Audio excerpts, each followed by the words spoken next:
টাকাটা বিল্ডিং করার চেষ্টা করে জমি বেচা টাকাটা বিল্ডিং করলে একতলা করতে হতে দেখবে যে আর ফুটফুটে আট হয়ে যাবে। হ্যাঁ, আলগা টাকা থাকতে হবে, তাহলে বিল্ডিং করা হবে।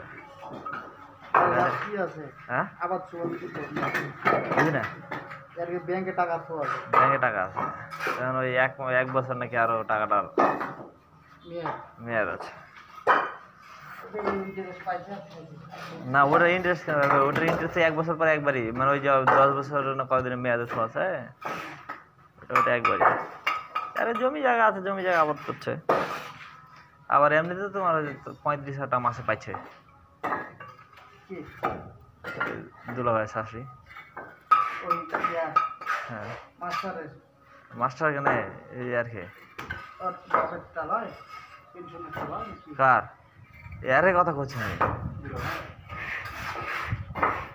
দুলাভাই শাশুড়ি পাইছে মাস গেল 35,000 টাকা। শ্বশুর যে ডাক্তার ছিল, রিটায়ার্ড করছে, মারা গেছে, যে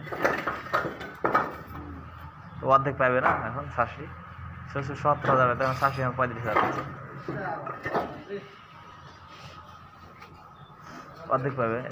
শাশুড়ি মরে গেলে ভেজাল মিটা গেল, যতদিন পাইছে ততদিন পাবে। পেনশনের টাকা এটা পাইছে এখন, রিটায়ারের টাকা যেটা এটা দেওয়া হয়েছে বিল্ডিং করছে, আর কিছু ফিক্সড ডিপোজিট করে থেয়েছে।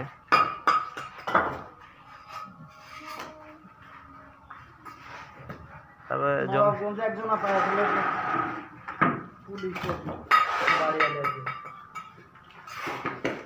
তাইজুল ডাক্তার মনে করে এখন পাইছে আছে 35,000 টাকা পাইছে। হ্যাঁ, শরীফুল ডাক্তার পাইছে, জামান ডাক্তার পাইছে, আর সব রিটায়ার হয়েছে, সব পাইছে এখন টাকা। যার যেরকম বেতন, যে স্কেলে যে হচ্ছে রিটায়ার করছে তার অর্ধেক পাবে। হ্যাঁ, যে বেতনে রিটায়ার করছে তার অর্ধেক পাবে।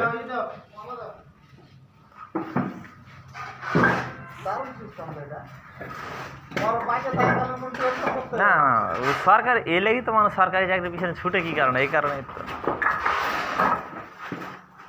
বেসরকারিতে নাই, বেসরকারিতে রিটার্ন হলে পরে, রিটার্ন হয়ে গেলে তুমি একবারই টাকা 5, 10 লাখ 20 লাখ যেটাই পাবে একবারই শোধ শেষ, আর পাবে না। আর ওটা তো পাবে, আবার ওই যে মাসে মাসে পাইতে থাকবে।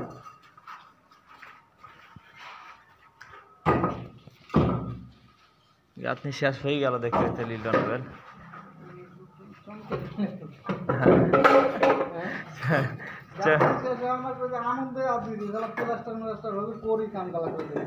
কাজ ওইটাও এখনো লাইনে আছে, যেটা যেটা নতুন কাজ হবে না, ওটা এখনো লাইনে আছে।